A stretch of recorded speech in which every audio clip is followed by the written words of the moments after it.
Vault Veritas. SCP Files.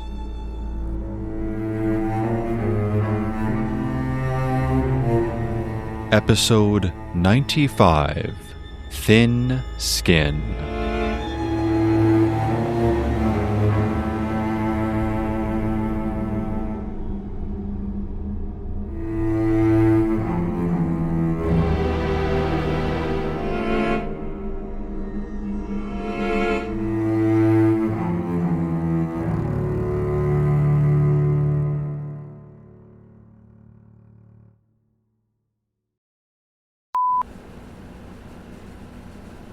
Incident Report 7228-2.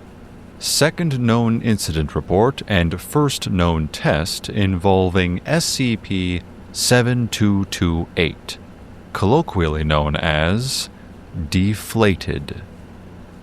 Object Class: Euclid. Risk Assessment Level: Low. Reported by D51982. Also known as Lorraine Moritzen. Report made January 22nd, 2025.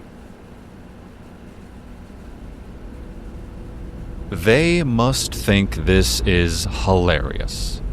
I just know some cruel soul out there is rolling on the floor laughing. They handed me a pen. A long, sharp, metal pen. Like, hello? What the hell do you want me to write about with this instrument of death? My feelings? Maybe it wasn't a joke, and they're really this stupendously brilliant. Just sitting over there like, hey, let's give this human balloon a needle. That'll go great. I keep turning it over in my hand, holding it by the base, far away from the point, expecting it to feel heavier than it does. It's so light, it feels like it doesn't even really matter. A part of my brain that remembers never having to worry about sharp objects before. It tells me this is just a pen. But this simple pen frightens me to the core now. How different is it really from a pin? From 7228? Because I watched what that pin did. I saw it all. They told me that my selection was random. I don't know if I believe that, but it's what they said as they walked me into the observation room and sealed the door behind me. The room was made of reinforced glass, and it was completely empty, marked with a large number 3. There was just enough space to pace, but not much else to do. Across from me were 2 more rooms, set at slight angles so the 3 cages formed a triangle around a central observation area. That's where the researchers sat, comfortable and relaxed, like this was just another ordinary shift. There were several coffee tables, with papers spread out in front of them and rings from mugs that had been carelessly placed down onto the wood. They chattered amongst themselves quietly, warmly, occasionally laughing or clapping one another on the back. They barely glanced at us now, but something about this arrangement spoke clearly that this was to be a show, one that simply had not started yet. The other 2 rooms both held other D-classes. They were both men, dressed the same as me in a bright orange jumpsuit. The man in the room marked 1 was older. He was balding, with a short, uneven beard streaked through with gray. He sat off to the side, knees drawn up slightly, watching everything with the kind of detached attention that made it hard to tell what he was thinking. The other, in room 2, was quite the opposite. He was younger, and he paced his room restlessly, back and forth in a nervous step. He had these bright green eyes that kept darting around, like he was looking for something he could use. searching for some kind of way out. He caught me looking at him and called out to me through the glass. I could see his mouth moving, but between the low murmur of the researchers and the way the sound smeared through the walls, I couldn't make out what he was saying. So I cupped a hand around my ear and gestured for him to try again. He took that as encouragement and raised his voice. "What you in for?" I shrugged. Not because I didn't want to answer, but because I wasn't sure how to explain accidentally killing a multimillionaire's wife by falling through a skylight mid-parkour in a way that sounded normal. Or short. He rolled his eyes like I was being difficult on purpose and turned to the other guy instead, shouting the same question across. The older man answered. I could hear the sound of it, but the words themselves blurred together into something imperceptible. Still, they fell into conversation easily enough. Back and forth, louder now, trying to connect through the glass. After a minute, the older guy laughed. A real, genuinely warm laugh, and something in him seemed to lighten. He pushed himself to his feet and walked as far as he could towards the younger one, stopping at the barrier and pressing his hand flat against the glass, his expression warm and hopeful. That's when they brought out the needle. I didn't notice at first when one of the researchers picked it up. He held it delicately at the base, keeping away from the sharp point, and raised it just enough for all of us to see. When he cleared his throat, the room went quiet in an instant. Every eye turned towards him. "This needle," he said, "is SCP-7228. We do not currently understand its properties. What we have is a preliminary field report, and that report is limited. The procedure is simple. I will apply the needle to each of you with varying degrees of force, and we will observe the results." The three of us prisoners exchanged glances. It was unknown. That was never what you wanted to hear before a test. It could mean anything. The slightest rash, full body paralysis, or something far, far worse. There's no way to know until it happens, and by then, it's too late to reconsider. "To facilitate cooperation," he continued, "the first subject will be given a choice. Subject 1. He turned to the older man. The man had already stepped away from the glass. He stood in the center of the room now, shifting his weight from one foot to the other, eyes wide and fixed on the needle. "I will be puncturing your forearm," the researcher said. "You may choose the degree of force, a minimal puncture or a forceful one. Whichever you select, the opposite will be administered to subject 2. The older man swallowed. From where I stood, the needle looked almost too small to matter, just a thin glint of metal between the researcher's fingers. It would hurt, maybe bleed a little, but it wouldn't be anything lasting. Subject 1 looked over to the younger man in room 2.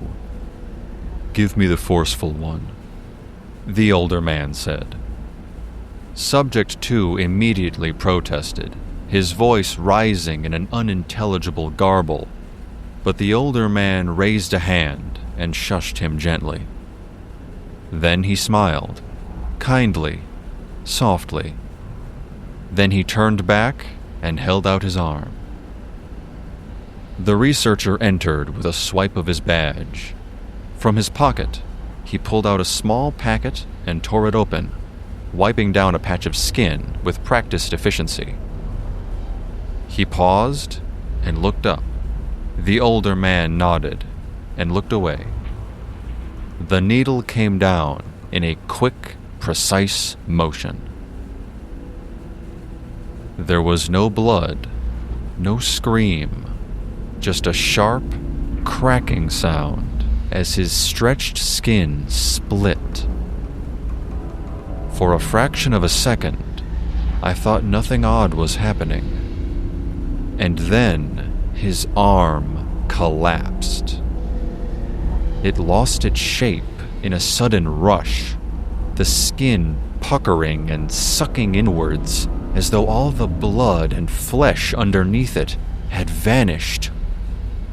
A shrieking, violent hiss tore through the room as the air that filled his now empty body rushed out of him. His body followed suit. His chest, shoulders, face, everything, all of it folding in on itself faster than I could comprehend. Like he was being emptied of everything from the inside out. His clothes dropped to the ground, and mere moments later, the shriveled husk of what remained of the old prisoner crumpled atop it, fluttering lightly as it hit the floor.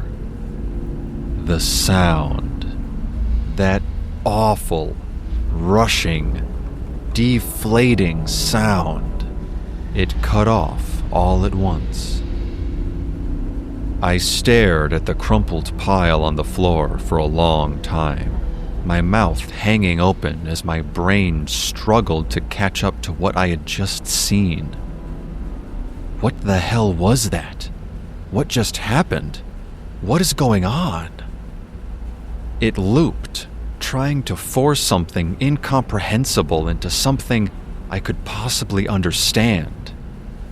He hadn't exploded. Not really. It was closer to collapse. A sudden loss, like everything that gave him shape had simply vanished in a heartbeat. And then the realization came. That was going to happen to me, too. It took me longer than it should have to notice that Subject 2 was screaming. I turned towards him, still dazed, and found him hammering his fists against the glass, shouting and swearing, his face flushed red, his muscles straining as he threw his full weight into every strike. He wasn't going to go quietly. Not like that. The researcher had already stepped back into the observation area, settling into his chair as if nothing of note had occurred, and lifting his coffee to his lips while the others around him scribbled notes. After a moment, he leaned toward one of them and spoke quietly. There was a soft click. A second later, Subject 2's room filled with a faint, steady hiss. Gas. I watched as he staggered, his movements growing loose and uneven, his body swaying as though the floor had shifted beneath him. His fists slowed their pounding. His shoulders dropped. Within moments, he collapsed, limbs folding awkwardly as he slumped to the ground. When Subject 2's movements had dulled to sluggish, uncoordinated jerks, the gas cut off. The researcher set his coffee aside and entered the room, SCP-7228 held delicately between his fingers. He lifted the man's arm. It hung limp, boneless. Then, with precise gentleness, he pressed the needle into the forearm. This time, the sound was different. It was not the violent explosion from before, but a thin, steady whistle, pressurized air slipping through a pinhole. The researcher let the arm fall and stepped back out, sealing the door behind him. And then we waited. At first, nothing obvious happened. Then, after a few minutes, I saw it. A small dent forming in his forearm, the skin sinking inward, losing tension, like a balloon. The high, whining hiss continued, incessant, and Subject 2 began to stir. His head rolled to the side, eyes struggling to focus as he looked down at his arm. Each small movement made his arm flutter, the skin collapsing and sticking to itself in soft, unnatural folds. The researchers didn't move. They just watched. A surge of adrenaline hit me all at once, sharp and electric, and I sprang to my feet, rushing to the glass between us. I slammed my fists against it. He just needed the hole covered. That was all. If I could seal it, then maybe the air would stay in. Maybe it could be reversed, and he could be reinflated. Maybe he could come back. "Just cover your arm!" I shouted, my voice cracking. "Press down on it! Cover it!" Something in him responded. A hint of understanding, even through the gas. He tried to drag his other arm upward in a slow, clumsy motion. But it didn't work. That arm had already begun to go. It lifted only halfway before collapsing inwards, the skin thinning, flattening, folding into itself, too soft to hold shape. He sagged. "I feel so light," he murmured, and there was something wrong with the sound of his voice now. It was higher, thinner, as if the air passing through him had less and less pressure, and he was forcing it through an ever-narrowing space. It happened slowly. His body was completely soft now, but continued to go in stages, each part losing structure and sinking inward. His limbs lost their shape, the contours of his muscle and bone flattening into loose, sagging folds. His face followed last, features blurring, collapsing, until there was nothing left but a flattened, wrinkled shape where a person had once been. All the while, that sound continued, that thin, relentless whine of air escaping. I closed my eyes. I couldn't watch the end of it. I kept them shut until the sound finally stopped. I don't know how long it took. I didn't have any way to measure it, but it felt like hours. And then at last, it was my turn. The researcher turned to face me. "Do we need to gas you too?" he asked. I shook my head. There was no point in fighting back, and maybe this time I would be able to help myself, to cover over, stopping it right at the beginning of the process. "Smart girl," he said, with a thin, satisfied smile, and stepped into my room. For a moment, I considered lunging at him. Perhaps I could be the one to use it first. But the thought passed as quickly as it came. At best, I'd get one strike in before they flooded the room with gas, and we both ended up on the floor. So instead, I held out my arm. In my head, I was already rehearsing it. The moment the needle went in, I'd pull away, press my hand down hard over the puncture, seal it tight. I could tear fabric from my sleeve, wrap it tightly in a bandage, anything to keep the air in. I was not going to let myself deflate. But he didn't move towards me right away. Instead, he reached into his pocket and pulled out a small roll of clear tape. "You didn't think we'd simply repeat a test, did you?" he said, catching the confusion on my face. "You're the lucky one, number 3. With you, we test containment." Containment.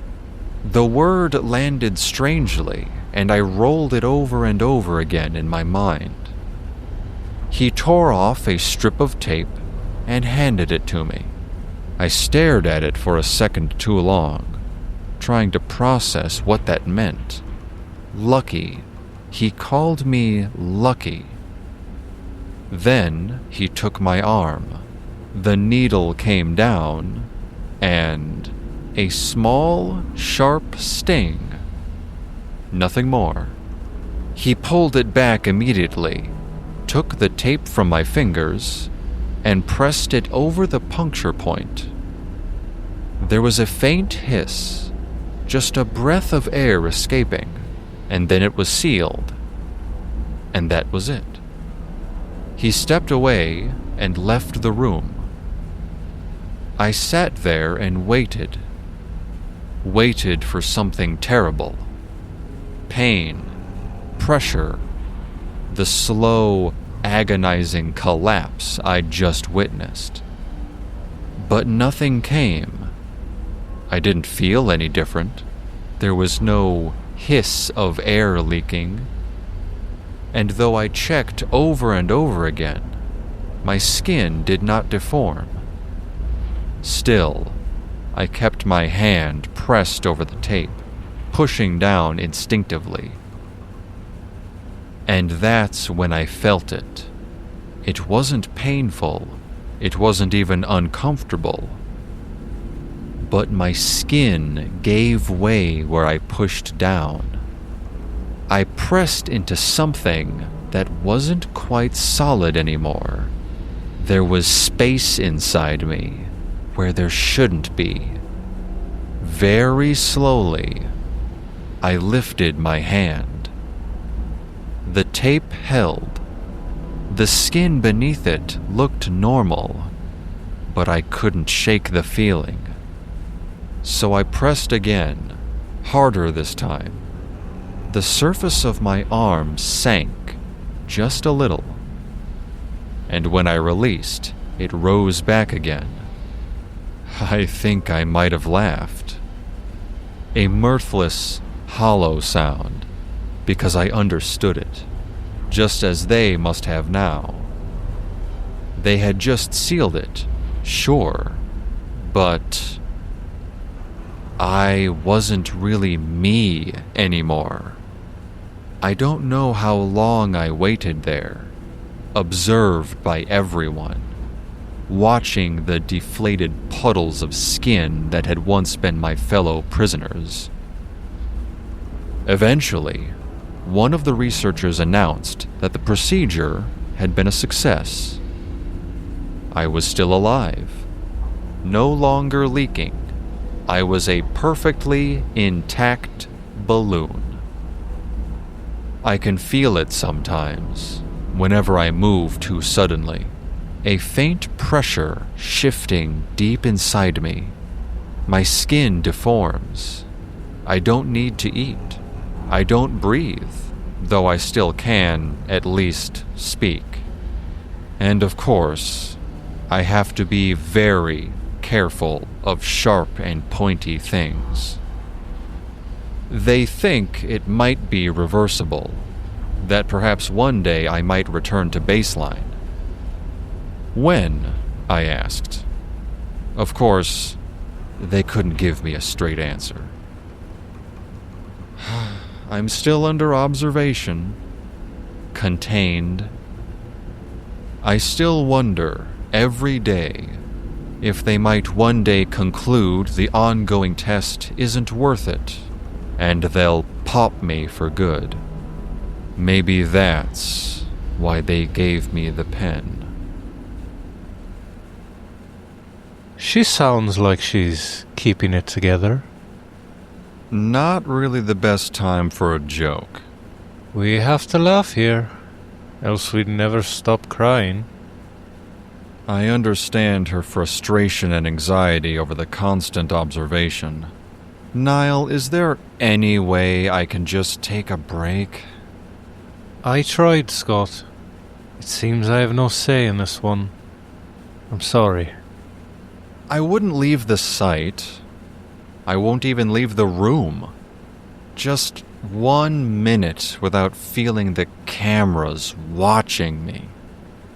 The official story is that you're on lockdown for your own safety following the breaches.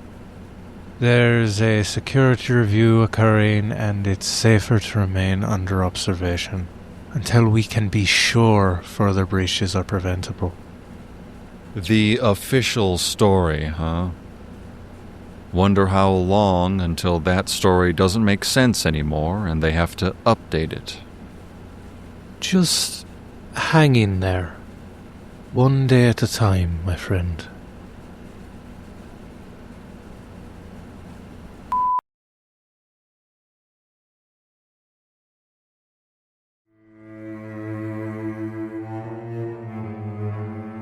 Vault Veritas SCP Files is a podcast inspired by the SCP Foundation. Thin Skin is based on SCP-7228 by Nick the Brick 1 from the SCP Wiki located at scpwiki.com/SCP-7228. It is licensed under a Creative Commons Attribution Share-alike 3.0 unported license. This episode featured Justin Gellner as Scott Anderson and D.R. Thompson as Niall Connors. It was written and edited by Leola Angel. We welcome comments. Please rate and review us, email us at vaultveritas@gmail.com, or join our Discord channel using the link in the episode description. Thanks for listening.